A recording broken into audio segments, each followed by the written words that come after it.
Welcome, my darlings, to Chapter 3 of The Master of the World. The Great Eyrie.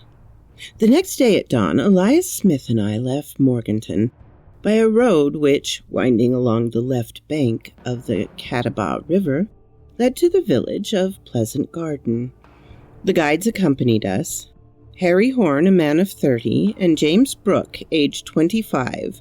They were both natives of the region and in constant demand among the tourists who climbed the peaks of the Blue Ridge and Cumberland Mountains. A light wagon with 2 good horses were provided to carry us to the foot of the range. It contained provisions for 2 or 3 days, beyond which our trip surely would not be protracted. Mr. Smith had shown himself a generous provider both in meats and in liquors. As to the water, the mountain springs would furnish it in abundance, increased by the heavy rains frequent in that region during springtime. It is needless to add that the mayor of Morganton, in his role of hunter, had brought along his gun and his dog, Nisco, who gamboled joyously about the wagon. Nisco, however, was to remain behind at the farm at Wilden when we attempted our ascent. He could not possibly follow us to the Great Eyrie with its cliffs to scale and its crevasses to cross. The day was beautiful. The fresh air in that climate is still cool of an April morning. A few fleecy clouds sped rapidly overhead, driven by a light breeze which swept across the long plains from the distant Atlantic. The sun, peeping forth at intervals, illuminated all the fresh young verdures of the countryside. An entire world animated the woods through which we passed. From before our equipage fled squirrels, field mice, paroquets of brilliant color and deafening loquacity. Possums passed in hurried leaps, bearing their young in their pouches. Myriads of birds were scattered amid the foliage of banyans, palms, and masses of rhododendrons, so luxuriant that their thickets were impenetrable. We arrived that evening at Pleasant Garden, where we were comfortably located for the night, with the mayor of the town, a particular friend of Mr. Smith. Pleasant Garden proved little more than a village, but its mayor gave us a warm and generous reception, and we supped pleasantly in his charming home, which stood beneath the shades of some giant beech trees. Naturally, the conversation turned upon our attempt to explore the interior of the Great Eyrie. "You are right," said our host. "Until we all know what is hidden within there, our people will remain uneasy." "Has nothing new occurred," I asked, "since the last appearance of flames above the Great Eyrie?" "Nothing, Mr. Strock. From Pleasant Garden we can see the entire crest of the mountain. Not a suspicious noise has come down to us. Not a spark has risen. If a legion of devils is in hiding there, they must have finished their infernal cookery and soared away to some other haunt." "Devils!" cried Mr. Smith. "Well, I hope they have not decamped without leaving some traces of their occupation. Some pairing of hooves or horns or tails. We shall find them out." On the morrow, the 29th of April, we started again at dawn. By the end of this second day, we expected to reach the farm of Wilden at the foot of the mountain. The country was much the same as before, except that our road led more steeply upward. Woods and marshes alternated, though the latter grew sparser, being drained by the sun as we approached the higher levels. The country was also less populous. There were only a few little hamlets, almost lost beneath the beech trees, a few lonely farms abundantly watered by the many streams that rushed downward towards the Catawba River. The smaller birds and beasts grew yet more numerous. "I am much tempted to take my gun," said Mr. Smith, "and to go off with Nisco. This will be the first time that I have passed here without trying my luck with the partridges and hares. The good beasts will not recognize me, But not only have we plenty of provisions, but we have a bigger chase on hand today, the chase of a mystery. And let us hope, I added, we do not come back disappointed hunters. In the afternoon, the whole chain of the Blue Ridge stretched before us at a distance of only 6 miles. The mountain crests were sharply outlined against the clear sky. Well wooded at the base, they grew more bare and showed only stunted evergreens towards the summit. There were scraggly trees, grotesquely twisted, gave to the rocky heights a bleak and bizarre appearance. Here and there the ridge rose in sharp peaks. On our right, the Black Dome, nearly 7,000 feet high, reared its gigantic head, sparkling at times above the clouds. "Have you ever climbed that dome, Mr. Smith?" I asked. "No," answered he, "but I am told that it is a very difficult ascent. A few mountaineers have climbed it, but they report that it has no outlook commanding the crater of the Great Eyrie." "That is so," said the guide Harry Horn. "I have tried it myself." "Perhaps," I suggested, "the weather was unfavorable?" "On the contrary, Mr. Strock, it was unusually clear. But the wall of the Great Eyrie on that side rose so high it completely hid the interior." "Forward!" cried Mr. Smith. "I shall not be sorry to set foot where no person has ever before stepped or even looked before." Certainly on this day the Great Eyrie looked tranquil enough. As we gazed upon it, there rose from its height neither smoke nor flame. Toward 5 o'clock, our expedition halted at Wilton Farm, where the tenants warmly welcomed their landlord. The farmer assured us that nothing notable had happened about the Great Eyrie for some time. We supped at a common table with all the people of the farm, and our sleep that night was sound and wholly untroubled by premonitions of the future.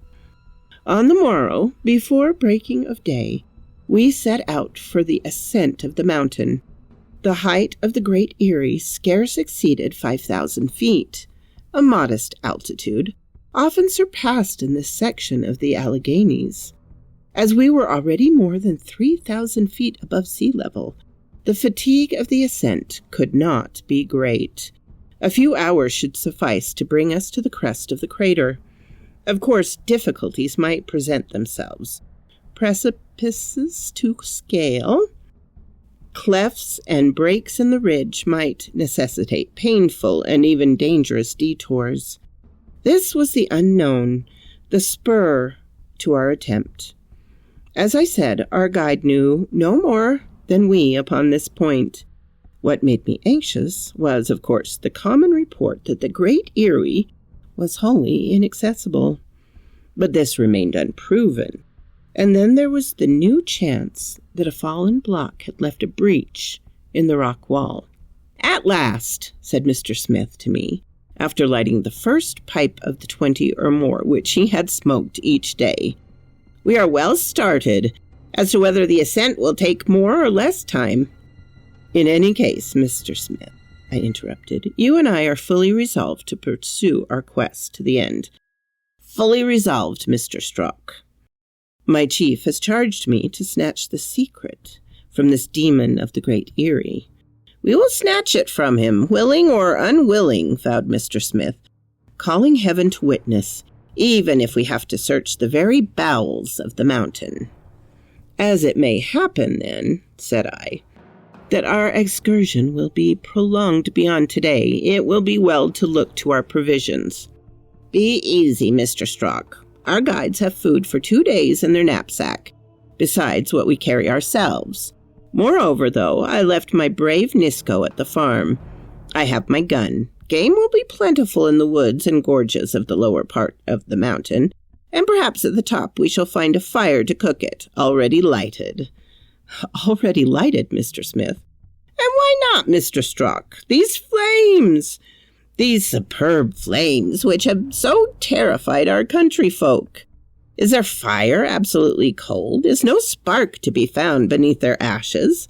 And then, if this is truly a crater, is the volcano so wholly extinct that we cannot find there a single ember? Bah! This would be but a poor volcano if it hadn't enough fire even to cook an egg or roast a potato. Come, I repeat, we shall see. We shall see. At the point of the investigation, I had, I confess, no opinion formed. I had my orders to examine the Great Eyrie. If it proved harmless, I would announce it, and people would be reassured. But at heart, I must admit, I had the very nature desire of a man possessed by the demon of curiosity. I should be glad, both for my own sake and for the renown which would attain to my mission, if the Great Eyrie proved the center of the most remarkable phenomena, of which I would discover the cause. Our ascent began in this order. The two guides went in front to seek out the most practicable paths. Elias Smith and I followed more leisurely. We went mounted by a narrow and not very steep gorge amid rocks and trees. A tiny stream trickled downward under our feet. During the rainy season, or after a heavy shower, the water doubtless bounded from rock to rock in tumultuous cascades. But it evidently was fed only by the rain, for now we could scarcely trace its course. It could not be the outlet of any lake within the Great Eyrie. After an hour of climbing, the slope became so steep that we had to turn, now to the right, now to the left, and our progress was much delayed. Soon the gorge became wholly impracticable. Its cliff-like sides offered no sufficient footholds. We had to cling by branches to crawl upon our knees. At this rate, the top would not be reached before sundown. "Faith!" cried Mr. Smith, stopping for breath. "I realize why the climbers of the Great Eyrie have been few, so few, that had never been ascended within my knowledge." "The fact is," I responded, "that it would be much toil for very little profit, and if we had not special reasons to persist in our attempt." "You never said a truer word," declared Harry Horn. "My comrade and I have scaled the back dome several times, but we never met such obstacles as these." "The difficulties seem almost impassable," added James Brooke. The question now was to determine to which side we would turn for a new route. To right as to left rose impenetrable masses of trees and bushes. In truth, even the scaling of cliffs would have been more easy. Perhaps if we could get above this wooden slope, we could advance with surer foot. Now we could only go ahead blindly and trust to the instincts of our two guides. James Brooke was especially useful. I believe that that gallant lad would have equaled a monkey in lightness and a wild goat in agility.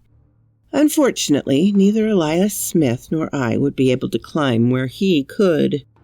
However, when it is a matter of real need with me, I trust I shall never be backward.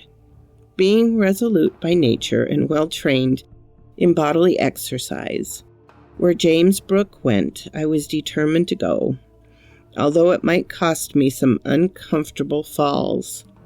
But it was not the same with the first magistrate of Morganton. Less young, less vigorous, larger, stouter, and less persistent than we others. Plainly, he made every effort not to retard our progress, but he panted like a seal, and soon I insisted on his stopping to rest. In short, it was evident that the ascent of the Great Eyrie would require far more time than we had estimated. We had expected to reach the foot of the rocky wall before the 11 o'clock, but we now saw that midday would still find us several hundred feet below it. Toward 10 o'clock, after repeated attempts to discover some practical route, after numberless turnings and returnings, one of the guides gave the signal to halt. We found ourselves at last on the upper border of the heavy wood. The trees, more thinly spaced, permitted us a glimpse upward to the base of the rocky wall which constituted the true Great Eyrie. "Phew!" exclaimed Mr. Smith. leaning against a mighty pine tree. A little respite, a little repose, and even a little repast would not go badly. "We will rest an hour," I said. "Yes. After working our lungs and our legs, we'll make our stomachs work." We were all agreed on this point. A rest would certainly freshen us. Only our cause for inquietude was now the appearance of the precipitous slope above us. We looked up towards one of those bare strips, called in that region slides. Amid the loose earth, these yielding stones, and these abrupt rocks, there was no roadway. Harry Horn said to his comrade, "It will not be easy." "Perhaps impossible," responded Brooke. Their comments caused me secret uneasiness. If I returned without even having scaled the mountain, my mission would be a complete failure, without speaking of the torture to my curiosity. And when I stood again before Mr. Ward, shamed and confused, I should cut but a sorry figure. We opened our knapsacks and lunched moderately on bread and cold meat. Our repast finished in less than a half an hour, Mr. Smith sprang up eager to push forward once more. James Brooke took the lead, and we only had to follow him as best we could. We advanced slowly. Our guides did not attempt to conceal their doubt and hesitation. Soon Horn left us and went far ahead to spy out which roads promised most chance of success.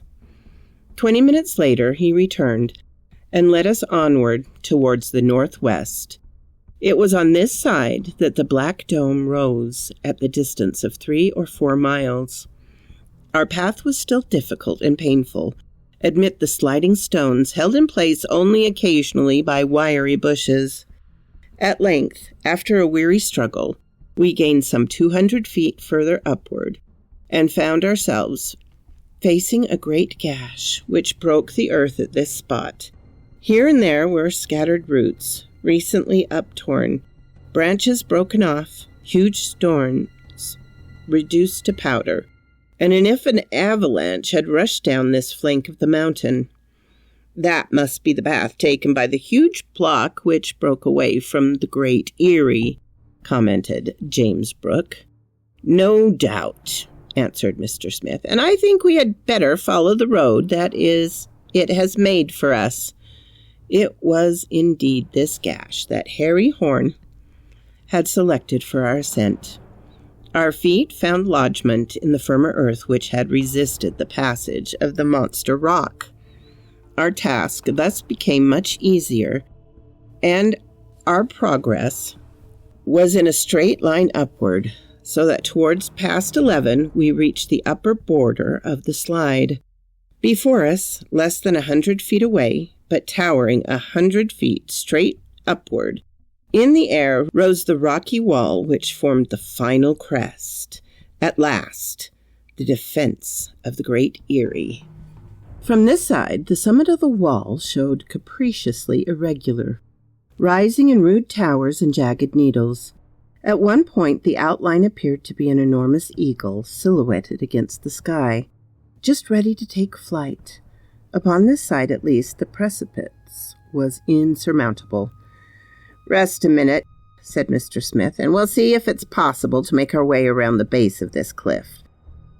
"At any rate," said Harry Horn, "a great block must have fallen from this part of the cliff, and it left no breach for entry." They were both right. We must seek entry elsewhere. After a rest of 10 minutes, we clambered up close to the foot of the wall and began to make a circuit of its base. Assuredly, the Great Erie now took on to my eyes an aspect of absolute fantastic. Its height seemed peopled by dragons and huge monsters. If chimeras, griffins, and all the creations of mythology had appeared to guard it, I should have been scarcely surprised. With great difficulty, and not without danger, we continued our tour of this circumvallation, where it seemed that nature had worked, as man does, with careful regularity. Nowhere was there any break in the fortifications, nowhere a fault in the strata by which one might clamber up. Always this mighty wall, 100 feet in height. After an hour and a half of this laborious circuit, we regained our starting place. I could not conceal my disappointment, and Mr. Smith was not less chagrined than I. "Thousand devils!" cried he. "We know no better than before what is inside this confounded Great Eyrie, nor even if it is a crater." "Volcano or not," said I, "there are no suspicious noises now. Neither smoke nor flame rises above it. Nothing whatever threatens an eruption." This was true. A profound silence reigned around us, and a perfectly clear sky shine overhead. We tasted the perfect calm of great altitudes.